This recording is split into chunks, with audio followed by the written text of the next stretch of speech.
নমস্কার। জিডিএ সংক্রান্ত গুরুত্বপূর্ণ ৬টি প্রশ্ন তোমাদের সাথে আজকে আলোচনা করব। যে ৬টি প্রশ্ন তোমাদের প্রত্যেকের জন্য গুরুত্বপূর্ণ, কারণ তোমরা যারা জিডিএস এর রেজাল্টের জন্য ওয়েট করছো, তো অবশ্যই তোমরা ভিডিওটি শেষ পর্যন্ত দেখবে। ভিডিওটি যদি ভালো লাগে অবশ্যই একটা লাইক করবে। আজকে আমাদের ৬টা কোশ্চেন তোমাদের দেখাচ্ছি এবং ৬টা কোশ্চেন পরপর উত্তর দেওয়ার চেষ্টা করব। প্রথম প্রশ্ন, জিডিএস 2024-এ এবার মোট কতজন প্রার্থী অ্যাপ্লাই করেছে? কোশ্চেন ২, কি প্রশ্ন, জিডিএস ওয়েস্ট বেঙ্গল সার্কেলে মোট কতগুলো মেরিট লিস্ট প্রকাশিত হবে? কোশ্চেন ৩, ফর্ম ফিল আপের সময় যদি নিজের নাম, মা বাবার নামের স্পেলিং মিস্টেক হয়ে থাকে বা ভুল হয়ে থাকে, ঠিক আছে, তাহলে কি আমার মেরিট লিস্টে নাম আসবে না? প্রশ্ন ৪, আধার কার্ড জনিত কোনো সমস্যা থাকলে কি করণীয়? প্রশ্ন ৫, GDS first merit list date কবে প্রকাশিত হতে চলেছে?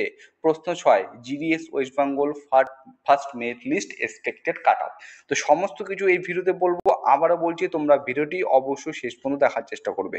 আমাদের প্রথম প্রশ্ন যেটা ছিল, সেটা প্রথম প্রশ্ন ছিল যে জিডিএস 2024-এ এবার কতজন প্রার্থী ফর্ম ফিল আপ করেছে? তার উত্তর তোমরা এখানে দেখতে পাচ্ছ। এবার কিন্তু ৬৮ লক্ষ প্লাস ফর্ম ফিল আপ করেছে। এটা হচ্ছে জিডিএস অল ইন্ডিয়ার টোটালের কথা বলছি, ঠিক আছে। তোমরা জানো যে এর যে প্রত্যেকটা সার্কেল অনুসারে শূন্যপদ হয়ে থাকে, ভ্যাকান্সি হয়ে থাকে। এবারও কিন্তু ওয়েস্ট বেঙ্গলের ক্ষেত্রে ভালো সংখ্যক শূন্যপদ রয়েছে। আর ৬৮ লক্ষ যে ফর্ম ফিল আপ, এটা কিন্তু অল ইন্ডিয়া বেসিসে তোমাদের এখানে বলা হলো। কোশ্চেন ২ হচ্ছে, জিডিএস ওয়েস্ট বেঙ্গলের ক্ষেত্রে মোট কতগুলি মেরিট লিস্ট প্রকাশিত হয়ে থাকে? বেসিক্যালি আমরা যদি প্রিভিয়াস ইয়ারগুলো দেখি, তো কিছু কিছু জায়গায় ৬০টি মেরিট লিস্ট প্রকাশিত হয়েছে এবং লাস্ট যে রিক্রুটমেন্ট হয়েছিল, যেটাকে বলা হচ্ছে GDS online engagement schedule 2 July 2023-এ, সেখানে যে টোটাল শূন্যপদ বেরিয়েছিল এবং সেক্ষেত্রে মোট কিন্তু 6টা মেরিট লিস্ট প্রকাশিত হয়েছিল। তো দেখো কতগুলো মেরিট লিস্ট প্রকাশিত হবে, তার উপর থেকে একটা যে গুরুত্বপূর্ণ আপডেট বা গুরুত্বপূর্ণ কথা, সেটা হচ্ছে the process of engagement would be closed and no further list of shortlisted candidates will be issued after 31/12/2024, অর্থাৎ 31 ডিসেম্বর 2024-এর পর কিন্তু কোনো মেরিট লিস্ট তোমাদের প্রকাশিত হবে না। অর্থাৎ এই ফার্স্ট মেরিট লিস্ট যেদিনকার তোমাদের প্রকাশিত হবে, সেই তারিখ থেকে 31/12/2024, অর্থাৎ ডিসেম্বর মাসের 31 তারিখ পর্যন্ত যদি 5টি মেরিট লিস্ট প্রকাশিত হতে পারে, 6টি মেরিট লিস্ট প্রকাশিত হতে পারে, কিংবা 7টি মেরিট লিস্টও প্রকাশিত হতে পারে।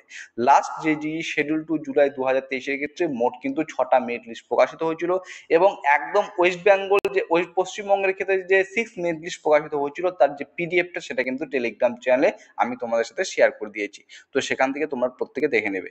এবং প্রশ্ন 3, যেটা মোস্ট ইম্পর্টেন্ট ছিল, যদি কোনো নামের ভুল হয়ে থাকে তাহলে কি আমার মেরিট লিস্টে নাম আসবে না? তো তা এখানে দেখো, যেটা এখানে উল্লেখিত করা রয়েছে, তোমরা প্রত্যেকে দেখতে পাচ্ছ, in case of mismatch of candidate's name, father or mother name, etc., or minor errors in the names in the online application which has no bearing on the merit drawn by the system, অর্থাৎ তোমার যদি আবেদনের সময়, ঠিক আছে, আবেদনের সময় নিজের নাম, মা বাবার নাম অথবা কিছু এরকম মাইনর কিছু যদি ভুল হয়ে থাকে, তাহলে কিন্তু এটা যে তোমার যে মেরিট আছে, যোগ্যতা আছে, যোগ্যতার উপর কিন্তু কোনো প্রভাব ফেলবে না, ঠিক আছে। No bearing on the merit, ঠিক আছে, তো এর কোনো প্রভাব পড়বে না। The candidature may be accepted, তোমার যে ক্যান্ডিডেচার আছে সেটা গ্রহণ করা হবে কিসের উপর ভিত্তি করে? On the basis of an undertaking and annexure from, ঠিক আছে।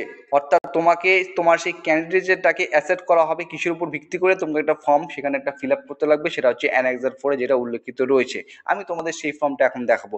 এখানে কি বলেছে দেখো, ডাটা ইন অনলাইন অ্যাপ্লিকেশন, মনে করো কারোর নাম রয়েছে এখানে অমিত আগরওয়াল, ঠিক আছে, অনলাইন অ্যাপ্লিকেশনের সময় সে এটাতে অমিত আগরওয়াল করছে, কিন্তু names mentioned in the original ডকুমেন্টসে তার নাম হচ্ছে অমিত আগরওয়াল। এখানে দেখো, এখানে ডবল জি, একটা জি বেশি আছে এখানে, কিন্তু যেটা অরিজিনাল ডকুমেন্টস তার এখানে একটা যেরকম জি নেই। তো এরকম ক্ষেত্রে তোমাদের কোনো অসুবিধা হবে না, তোমাকে একটা অ্যানেক্সার 4 যেটা আছে সেটাকে ফর্ম ফিল আপ করতে হবে। এই হচ্ছে তোমাদের সেই annexure form fill up undertaking form, দেখতে পাচ্ছ, ঠিক আছে। এটাকে তোমাকে কিন্তু পোর্টালে যেটা থাকবে, সেটা কিন্তু তোমাকে এখানে সুন্দর করে ফর্ম ফিল আপ করতে হবে। প্রশ্ন 4, আধার কার্ড জনিত যে সমস্যা, তার উত্তর এখানে বলেছে। দেখো স্পষ্ট করে বলেছে, Aadhaar is not mandatory field in the online application, মানে অনলাইনে আবেদনের ক্ষেত্রে আধার বাধ্যতামূলক ক্ষেত্র নয়। Therefore, the same is not be insisted upon at the time verification of documents, সংক্ষিপ্ত রূপ ভিওডি। অতএব ভেরিফিকেশন অফ ডকুমেন্টস এর সময় এটির উপর জোর দেওয়া হবে না।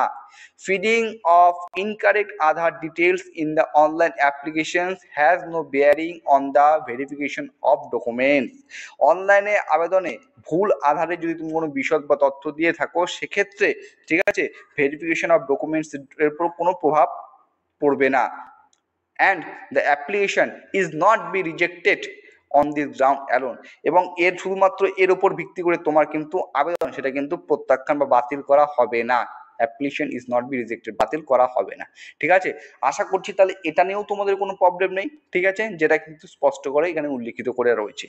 এবার সর্বশেষ দুটা কোশ্চেন তোমাদের প্রত্যেকের জন্য মোস্ট ইম্পর্টেন্ট, সেটা হচ্ছে ফার্স্ট মেরিট লিস্ট কবে প্রকাশিত হবে। আমি টেলিগ্রাম চ্যানেল এর আগে আপডেট দিয়ে বলেছিলাম, এবং আমি রিসেন্ট অনেক ইউটিউব চ্যানেল তোমাদের বলেছিল যে 17 আগস্ট ঠিক আছে তোমাদের শনিবার রেজাল্ট কিন্তু প্রকাশিত হতে চলেছে। জিডিএস অনলাইন এনগেজমেন্ট যে অফিসিয়াল ওয়েবসাইট রয়েছে সেখানে গিয়ে তোমরা দেখতে পারবে এখনো পর্যন্ত কিন্তু কোনো মেরিট লিস্ট বা রেজাল্ট প্রকাশিত হয়নি। তো এখান থেকে যেটা আমি তোমাদের আপডেট দিচ্ছি যে 3rd উইক অফ আগস্ট, ডেটটা দেখে নাও 19 তারিখ থেকে, অর্থাৎ কাল থেকে 19 তারিখ থেকে 25 তারিখের মধ্যে খুব শীঘ্রই তোমরা কিন্তু জিডিএস এর ফার্স্ট মেরিট লিস্ট হাতে পেতে চলেছো, রেজাল্টটা পেতে চলেছো। এবং কাট অফের কথা যদি বলি তো তোমাদের প্রত্যেকের কথা বলবো, লাস্ট ইয়ার জুলাই 2023 শিডিউল 2-তে যে তোমাদের ফার্স্ট মেরিট লিস্ট প্রকাশিত হয়েছিল সেখানে কিন্তু হিউজ পরিমাণ কাট অফ গিয়েছিল। দেখো অনেকগুলো মেরিট লিস্ট প্রকাশিত হয়, first merit list, second, third, fourth, fifth, ঠিক আছে, কোনো ক্ষেত্রে 6 বা 7 লিস্টও প্রকাশিত হয়ে থাকে। তুমি যদি এর আগের লাস্ট ইয়ারের যে পিডিএফটা ফার্স্ট মেরিট লিস্ট যদি পেতে চাও, আমি কিন্তু আমার টেলিগ্রাম চ্যানেলে শেয়ার করে দেবো, সেখান থেকে তোমরা দেখতে পারবে। ঠিক আছে, তো সেই পিডিএফটা দেখার পর যেটা আমি অনুধাবন করতে পেরেছি, ইউআর এবং ওবিসির নাম্বার কিন্তু ম্যাক্সিমাম ক্ষেত্রে 95 উপর থেকে, এবং ম্যাক্সিমাম ক্ষেত্রে কিন্তু 97, 98, 99 এরকম নম্বর রয়েছে। তো ইউআর এবং ওবিসি প্রায় কাঁধে কাঁধ মিলে চলে, তার থেকে একটু কমে থাকে এসসি, যেখানে আমি 92 থেকে 96 দিয়েছি, এবং এসটিদের ক্ষেত্রে 88 থেকে 96 দিয়েছি, এবং ইডাব্লিউএস এর ক্ষেত্রে 90 দিয়েছি। ঠিক আছে, এটা একটা এভারেজ কাট অফ। দেখো এর আগে লাস্ট ইয়ারে কিছু কিছু তোমরা জানো এই যে কাট অফটা কিন্তু যে সার্কেল ওয়াইজ প্রকাশিত হয়, এবং প্রত্যেকটা ডিভিশন ওয়াইজ, প্রত্যেকটা ডিভিশনে আলাদা আলাদা করে শূন্যপদ থেকে বিপিএম, এবিপিএম এ, ঠিক আছে, এবং তার উপর ভিত্তি করে মেরিট লিস্ট প্রকাশিত হয়। কিছু কিছু ক্ষেত্রে আমি দেখেছি যে এসটির ক্ষেত্রে 84 পেয়ে কিন্তু সে শর্ট লিস্টেড হয়েছে, তার নাম কিন্তু ফার্স্ট মেরিট লিস্টে এসেছে, 84, 87 পেয়েও এসেছে, এবং কিছু কিছু ডিভিশনের ক্ষেত্রে এমনটা হবে যে 90 পাওয়া সত্ত্বেও তোমার নাম সেখানে আসছে না। তো যেহেতু এটা সার্কেল ওয়াইজ ডিভিশন ভিত্তিক হয়ে থাকে, তো সেক্ষেত্রে কোনো কোনো জায়গায় কিন্তু কম নম্বরে হয়ে থাকে, কিন্তু কিছু কিছু জায়গায় তোমরা কিছু কিছু আমি জায়গায় এমনিও দেখেছি যেখানে বলা আছে যে 80%, 70%, 75 নম্বর পেয়েছেন তারা সিলেক্টেড হচ্ছে। তো প্রথমত বলে দেয় তারা হচ্ছে পিডাব্লিউডি ক্যাটাগরি থেকে যারা বিলং করে তাদের ক্ষেত্রেই কিন্তু এই নম্বরগুলো পেয়ে অনেকে সিলেক্টেড হয়েছে।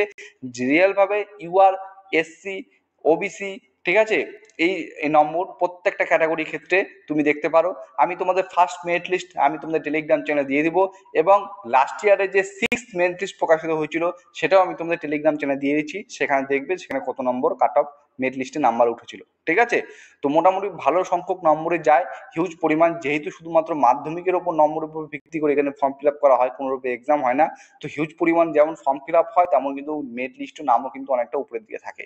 তা সত্ত্বেও কিন্তু অনেকগুলো মেরিট লিস্ট প্রকাশিত হয়, অর্থাৎ মনে করো তোমার নাম্বার 90, 91, 92 বা 88 থাকে, তোমার নাম যদি ফার্স্ট মেরিট লিস্টের নাম থাকে, তুমি কিন্তু পরের যে মেরিট লিস্ট আসবে সেকেন্ড, থার্ড, ফোর্থ, ফিফথ, সেগুলোর জন্য তুমি কিন্তু ওয়েট করতে পারো। অবশ্যই হতে পারে পরবর্তী ক্ষেত্রে যে নোটিশগুলো প্রকাশিত হবে, মেরিট লিস্টগুলো প্রকাশিত হবে, সেক্ষেত্রে তোমার নাম থাকলেও থাকতে পারে। ঠিক আছে, তো চলো এই হচ্ছে আজকে ডিটেলস ভ্যাকান্সি, সমস্ত কিছু 6টা কোশ্চেন যেগুলো তোমাদের জন্য মোস্ট ইম্পর্টেন্ট আমি আলোচনা করলাম। তো প্রত্যেককে বলছি টেলিগ্রাম চ্যানেল যুক্ত হয়ে যাও, সেখানে কিন্তু লেটেস্ট ইনফরমেশন বা আপডেট তোমরা কিন্তু প্রতি মুহূর্তে পেয়ে থাকবে। চলো আজকের ভিডিও এখানে শেষ করছি, তোমরা সবাই সুস্থ থাকবে, ভালো থাকবে, জয় হিন্দ।